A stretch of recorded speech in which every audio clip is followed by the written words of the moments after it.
Ikaw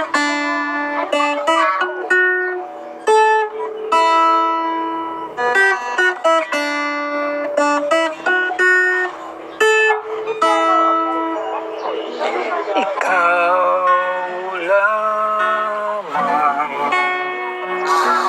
Panginoon,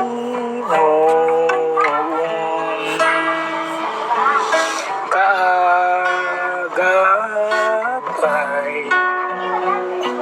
saan man naroon, suliranin man ay dumating. Ikaw lamang, O Diyos, ang sasambahin. Panginoon ko, sa iyo lamang mananatili kailan paman. Kapahingahan sa iyo nakamtan, kapangyarihan, ikaw ang pinagmulan. Suliranin man ay dumating, ikaw lamang, O Diyos, ang sasambahin. Panginoon ko, sa iyo lamang mananatili kailan paman. Ikaw lamang, Panginoon, kaagapay saan man pumaroon, suliranin man ay dumating. Ikaw lamang, O Diyos, ang sasambahin. Panginoon ko, sa iyo lamang mananatili kailan paman.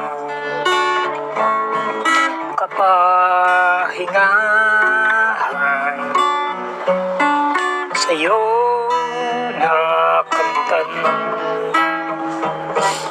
kapangyarihan, ikaw ang pinagmulan. Suliranin man ay dumating, ikaw lamang, O Diyos, ang sasambahin. Panginoon ko, sa iyo lamang mananatili kailan paman. Mananatili kailan paman. Mananatili kailan paman.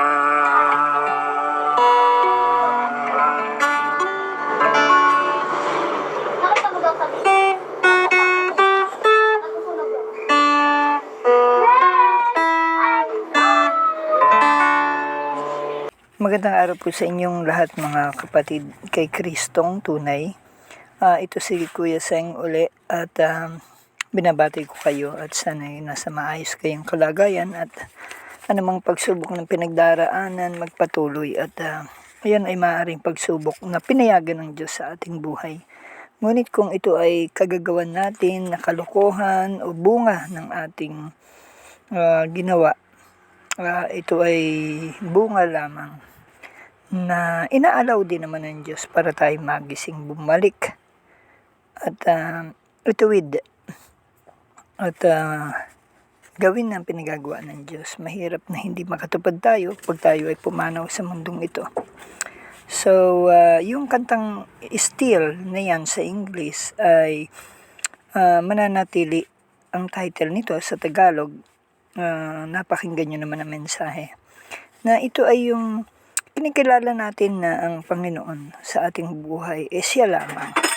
Ikaw lamang, Panginoon, sabi doon. kinikilala natin siyang kaagapay natin saan man tayo pumaroon. Ito yung mahalaga na ingredient na tayo ay napapasakop at gustong magpasakop sa Diyos lamang na siyang lagi nating kakasamahin sa magandang kondisyon ng puso. Hindi yung kapag nasa ibang lugar na tayo, kamunduhan, kasalanan, dyablo ang kasama natin. Sarili lang natin, walang Diyos. So, kayo ba ganun? Diyos ang gusto niyo makita sa buhay niyo. Diyos ang lagi niyong kasama, mapaluguran.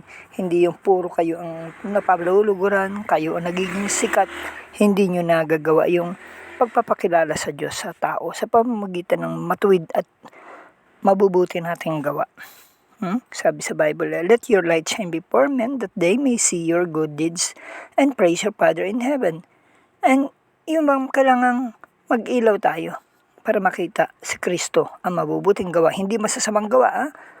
Kung hindi kapag masamang gawa, ay dyablo makikita sa atin. Walang mapapaakay na anak, walang mapapaakay na kaibigan, walang mapapaakay na taong naghahanap sa Diyos kasi tayo makasarili. Sinabi doon sa kanta na suliranin man ay dumating. Kumbaga dumating man ang mga problema sa ating buhay. Ikaw lamang o Diyos ang sasambahin. Sasambahin pa rin natin siya. Tayo, ang hirap namang sumamba kasi sa Diyos kapag puro perang sinasamba mo at nawala yung pera, ay wala ka ng Diyos na pera. Pag Diyos na ang lahat sa buhay natin, siya pa rin ang ating sasambahin. Totoo yan. Pag kayo ay sanay sa kamunduhan, mawala yung kamunduhan ninyo. Tingnan ko lang kung makasamba pa kayo sa Diyos. Lumilitaw lamang na ang Diyos mo ay yung nawala sa iyo. Whether yan ay anak, whether yan ay pamilya, asawa, whether yan ay pera, kayamanan, bagay, no? Pero kung Diyos lang ang kayamanan mo, sasambahin mo pa rin siya. Ano mang dumating na pagsubok sa iyong buhay. Sinasabi mo sa iyo lamang, Panginoon, mananatili ako kailan pa man. Ay, mga tao, pag nawala yung ganito, nawala yung ganyan, wala na rin sila. Wala naman talaga ang Diyos sa kanila. Sabi dun yung kapahingahan natin ay sa Diyos natin nakakamtan, ibinibigay niya.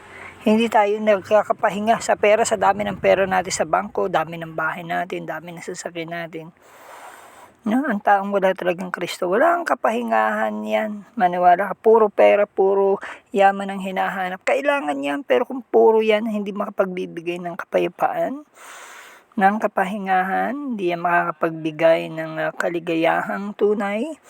Pangmundong kaligayahan lang, kayabangan lang ang maibibigay niyan sa iyo. Kapanatagan ng pangmundo, pero yung kapahingahan, kapanatagan, kaaliwan, kagalakan, katagumpayan na galing sa Diyos, ay yun ang matatamo ng mga totoong napapasakop sa Diyos. Yung kapangyarihan, kalakasan, galing sa Diyos, doon kinukuha niya. Kaya makita mo yung mga taong walang mga bagay pero makapangyarihan sila. Meron silang lakas, meron silang kapangyarihan na galing sa Diyos. May kapahingahan sila, may kagalakan. Iba talaga sila. Iba yung hindi mo makikita yan sa pakanta-kanta, pangaral-ngaral. Hindi mo makikita yan sa palundag-lundag o papre-pre, pagulong-gulong sa simbahan. Hindi mo makikita ang kapangyarihan ng Diyos sa buhay nila. Hindi mo makikita ang kapahingahan, kapayapaan, kagalakan na meron sila. Na ipinagtataka ng mga tao, bakit ikaw ay ganun? Mapayapa, lagi kang at peace, may kagalakan dahil talagang ang Diyos talaga nasa puso niya. Siya ay nananatili sa Diyos. Sabi ng Panginoon, yung nananatili sa Kanya. Yung ikaw ay sanga na nananatili. Ang hindi nananatili sa Diyos, mapuputol, itatapon sa apoy. At saka pag wala ka talaga kay Kristo, walang saysay ang buhay mo. Wala kang kaligtasan, wala ka pang kapatawaran, wala ka pang Hindi niya nadidinig ang mga awit, kanta, abuloy mo, alay mo. Hindi niya tanggap ang mga paglilingkod mo. Kaya nga sasabi niya, hindi ko kayo nakikilala, lumayas kayo sa aking harapan mapaggawa ng masama. Pagmamalaki kasi sa paghuhukom, mamalaki sabi ni Kristo ng mga tao yung kanilang ginawang dakilang bagay sa ngalan ng Diyos. Hindi niya kikilalanin yan. Kasi sila ay mapaggawa ng masama at hindi nagpatuloy, hindi na natili kay Kristo. Sila ay puputulin, tatapon sa apoy. Kaya matatili kayo kay Kristo, wag sa mundo. Kung hindi, kayo ay mapupunta sa impyerno. Okay, yan paalaala. At samahan niyo ako sa pagkanta. Sa kasunod nito, may lyrics na. Naway tayo manalangin, nawa po Panginoon ay patawarin niyo kami sa aming mga naging pagkukulang at kasalanan. Patuloy ka namin kinikilala, Jesus, bilang aming Panginoon at tagapagligtas. O Diyos, at kami ay patnubayan mo at salamat sa ginawa mo sa krus ng Kalbaryo nang matay ka para sa aming kasalanan. Kung hindi namin naisuko ang totoo ang aming buhay, sinusuko namin ngayon kung kami handa na. At kami pagod na. At kahit hindi pa kami pagod, gusto namin magtiwala sa iyo, mapasakop sa iyo, manatili sa iyo. Sa iyo lamang. Nais mo kaming mamatay sa aming sarili at sa iyo mabuhay. Hindi na kami mabubuhay sa aming sarili kundi ikaw. Pangunahan mo po ang aming buhay, Panginoong Hesus, bilang aming tagapagligtas. Hugasan mo aming kasalanan. Turuan mo kami maging matuwid, maging tama ng aming ginagawa sa aming buhay ayon sa nais mo. At salamat po, gabayan mo po kami sa aming mga problema sa araw-araw kung mayroon man. At tulungan mo kami maging asin at ilaw ng mundong ito, maging taga-akay, lumayo sa kasalanan, gawin ang mga pinagagawa mo ang pagtupad sa iyong kalooban. Salamat po, itong aming dalangin sa ngalan ni Jesus. Amen.